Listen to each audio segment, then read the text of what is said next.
Olá, eu sou Jaqueline Paiva, professora de Biologia da Escola Israel Leocádio Vasconcelos, e eu vou gravar aqui um vídeo falando sobre os ciclos biogeoquímicos, incluindo o ciclo do nitrogênio e o ciclo da água, para as turmas do terceiro ano A e terceiro ano B. Bom, os ciclos biogeoquímicos correspondem aos elementos químicos na forma inorgânica, presente no ambiente, que são assimilados e incorporados na matéria orgânica, que constitui aí os seres vivos, ou então esses elementos químicos vão participar de processos vitais a esses organismos vivos, e depois esses elementos químicos são devolvidos, ao meio físico na forma inorgânica.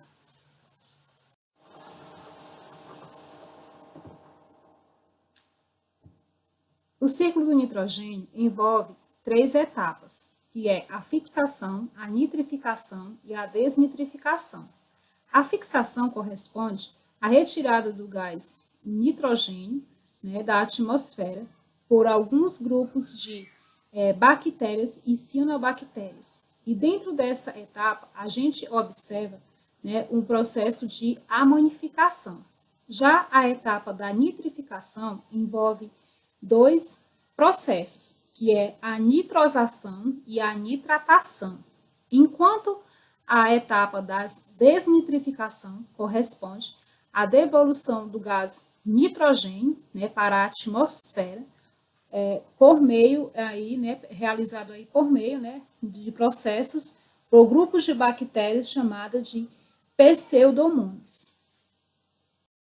Bom, gente, como nós sabemos, o gás nitrogênio é um gás que se encontra em abundância na atmosfera, Ele corresponde aí a 78% dos gases, que compõem a atmosfera. Mas a maioria dos seres vivos não consegue, fazer aí a assimilação desse gás nitrogênio.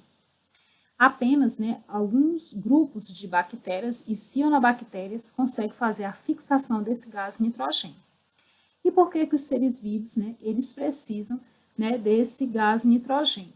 Como nós sabemos, os seres vivos eles são compostos aí, por matéria orgânica. Dentre esses compostos orgânicos que formam os seres vivos, a gente pode citar as proteínas. As proteínas, elas possuem na sua constituição química átomos de nitrogênio. Do mesmo jeito, os ácidos nucleicos possuem átomos de nitrogênio, o DNA e o RNA. E também a molécula de ATP, que é a molécula energética. Ela também possui átomos de nitrogênio aí na sua composição. O ciclo do nitrogênio corresponde a 3 etapas, que é a fixação, a nitrificação e a desnitrificação. A fixação do nitrogênio ela é realizada por bactérias. As bactérias mais importantes desse grupo são a do gênero Rhizóbio. Essas bactérias, elas vivem em associação aqui com plantas chamadas leguminosas, Ela está presente nas raízes dessas plantas leguminosas, numa associação chamada mutualística, em que ambas as espécies se beneficiam. Essas bactérias do gênero Rhizóbio, elas fixam esse nitrogênio atmosférico e realizam aí um processo chamado de amonificação, que é a conversão aí, desse gás nitrogênio em amônia. Essa amônia é absorvida por essas plantas leguminosas. E nessa amônia tem átomos de nitrogênio. Então, a planta assimila esses átomos de nitrogênio presentes na amônia e vai fazer com que esses átomos de nitrogênio façam parte da sua matéria orgânica, de proteínas, ácidos nucleicos e outros compostos orgânicos, que possuem nitrogênio na sua composição. No entanto, a planta oferece a essas bactérias um ambiente pobre em gás oxigênio, porque essas bactérias, elas precisam viver nesse ambiente com pouco gás oxigênio, e também a planta oferece a molécula de ATP, que é a molécula energética, para essas bactérias. No solo, existe um grupo de bactérias chamada de Azotobacter, que elas também fazem a fixação do nitrogênio atmosférico, e realizam um processo de amonificação produzindo amônia. No entanto, as bactérias do gênero Rhizobia são as mais importantes, né, bactérias fixadoras de nitrogênio atmosférico. Nos ambientes aquáticos, nós vamos ter cianobactérias do gênero Nostoc e do gênero Anabaena, que também realizam, né, esse processo de amonificação a partir da fixação do nitrogênio atmosférico. Lembrando que a amônia, né, ela não só é produzida, né, através desse processos aí, né, de amonificação oriundo da fixação do nitrogênio atmosférico. Os seres vivos, quando morrem, né, eles entram em processo de decomposição por fungos e bactérias. E nesse processo de decomposição da matéria orgânica morta, né, um dos produtos produzidos é a amônia, que é devolvida ao solo. A amônia, ela é representada, né, aí pelo NH3. No entanto, a forma ionizada dela, né, a forma de íons oxidada, é NH4+, né, que a gente chama de amônia. A amônia, ela é absorvida em pouca quantidade pelas plantas, porque ela é tóxica. Daí, existe um grupo de bactérias chamada de nitrosomonas, que realizam um processo de nitrosação. Esse processo de nitrosação, ele está dentro, né, dessa etapa de nitrificação. O processo de nitrosação corresponde à transformação da amônia em nitrito por as bactérias nitrosomonas. Essas bactérias pegam a amônia para utilizar em processos, né, de obtenção de energia, né, em um processo chamado de quimiossíntese, e um dos produtos, né, dessa reação química é o nitrito. E esse nitrito, ele também é absorvido pela planta, só que em pouca quantidade, porque também ele é tóxico. Daí, entra em cena um outro grupo de bactérias, né, que é chamada de nitrobacter, que essas bactérias vão realizar um processo de nitratação.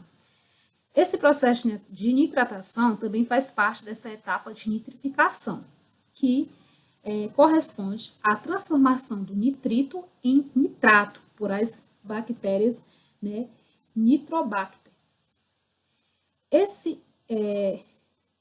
processo também ele ocorre, né, para essas bactérias nitrobacter obter energia por meio do processo de quimiossíntese. E esse nitrato produzido, ele vai estar presente no solo, ele é assimilável, né, pela planta, ele não é tóxico à planta, a planta absorve esse nitrato, retira átomos de nitrogênio presentes no nitrato, para incorporar na sua matéria orgânica, para fazer parte aí, né, das suas proteínas, ácidos nucleicos e outros compostos orgânicos que têm átomos de nitrogênio. No entanto, quando um animal herbívoro, né, como o coelho e outros animais herbívoros, se alimentam dessa planta, esses animais incorporam, né, esse nitrogênio, né, presente na planta e vai passando adiante, né, na cadeia alimentar esses átomos de nitrogênio. O nitrato, ele não só é absorvido pelas plantas, existe um grupo de bactérias chamada Pseudomonas que pegam esse nitrato do solo e também vai utilizar esse nitrato para a obtenção de energia. E realiza aí um processo chamado de desnitrificação. Nessa etapa aqui, né, da desnitrificação, esse nitrato ele é transformado, né, em gás nitrogênio. E esse gás nitrogênio ele é devolvido à atmosfera. Ou seja, essas bactérias desnitrificantes, né, que são as pseudomonas, elas pegam o nitrato para poder realizar processos químicos para obter energia e um dos produtos produzidos é o gás nitrogênio, que tem aqui a via de saída, né? Bom, gente, o ciclo da água também é chamado de ciclo hidrológico. E este ciclo, ele é movido pela energia solar e corresponde ao ciclo curto, né, chamado também de pequeno ciclo, e ao ciclo longo, chamado de grande ciclo. O ciclo curto corresponde a mudanças de estado da água, né, no meio ambiente, no meio físico. Enquanto o ciclo longo, além de estar presente, né, essas mudanças de estado físico da água, né, no ambiente, também tem a participação dos seres vivos, né, ao retirar a água do ambiente e também ao eliminar essa água para o meio ambiente. Bom, gente, como nós sabemos, a água ela está distribuída na litosfera, né, estando presente aí nos mares, oceanos, geleiras, rios, né, lençóis freáticos, lagos, açudes e represas e outros reservatórios. A energia que move o ciclo da água é a energia solar. No ciclo da água, nós vamos ter o pequeno ciclo, né, que envolve apenas a mudança de estado físico, né, da água na natureza e não tem a participação dos seres vivos. Já o grande ciclo, além dessas mudanças de estado físico da água, vai envolver aqui também a participação dos seres vivos. Bom, a energia solar, ela incide sobre essa água presente na litosfera, fazendo com que essa água aumente de temperatura e chegue a uma temperatura de 100 graus Celsius. Chegando a essa temperatura, vai ocorrer uma mudança de estado físico da água, que é a vaporização, que é a passagem da água do estado líquido para o estado gasoso. Essa vaporização ela é chamada de evaporação, porque ocorre de forma lenta. Então, a água, né, no estado gasoso, essas moléculas vão se unir para formar as nuvens e quando ocorre um abaixamento, né, da temperatura na troposfera, né, essas moléculas de água vão perder calor e também irão passar por outra mudança de estado físico, né, que vai ser a condensação, que é a passagem da água do estado gasoso para o estado líquido, ocorrendo assim a precipitação e a água retornando novamente, né, para a litosfera, reabastecendo oceanos, mares, rios, né, açudes, lagos, se infiltrando no solo e também reabastecendo os lençóis freáticos. Lembrando que a água que evapora dos oceanos, ela não retorna, né, aos oceanos na mesma proporção. Isso porque as nuvens que são formadas a partir da evaporação das águas dos oceanos são levadas pelo vento para o continente. Então, nos continentes ocorre, né, uma maior quantidade de precipitação, de chuva, né, do que nos oceanos. O grande círculo da água, né, como eu já falei antes, envolve, né, essas mudanças de estado físico, né, que é a evaporação, com consequente condensação da água, e também vai ter aqui a participação dos seres vivos. Como nós sabemos, a água ela é de extrema importância, né, para o metabolismo, né, dos seres vivos. Então, os animais, eles, né, incluindo a nossa espécie, retiram, né, água da natureza. Essa água pode ser retirada na forma, né, de bebida direta ou de forma indireta, né, como também com a ingestão de alimentos, que os alimentos também contêm água na sua constituição química. E esses animais vão eliminar, né, essa água para a atmosfera por meio, né, das excreções, por meio de fezes, né, de urina, por meio também da respiração celular e também por meio da transpiração. Do mesmo jeito, as plantas também retiram a água do solo através das suas raízes. E essa água é utilizada em vários processos metabólicos, né, na planta e também no processo de fotossíntese. E também a planta ela vai devolver essa água para a atmosfera por meio da respiração celular, né, e também por meio da transpiração. Como nós sabemos, né, as plantas, elas realizam um processo de transpiração e acaba ocasionando aí o que a gente chama de rios voadores, né? Esse termo de rios voadores se refere aí à questão dessa alta taxa de evapotranspiração que as plantas realizam, né? Que irão, no caso aqui, colaborar para um alto índice de precipitação, né, naquela região, né, ou em regiões próximas àquela vegetação.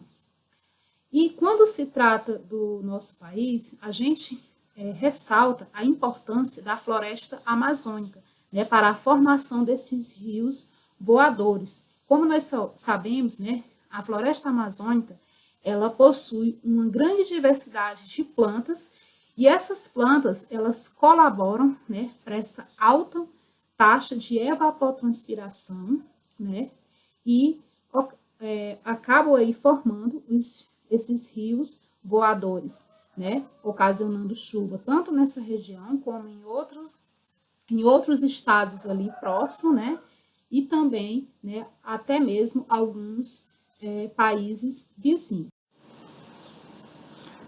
Bom, gente, era isso. Bons estudos a todos.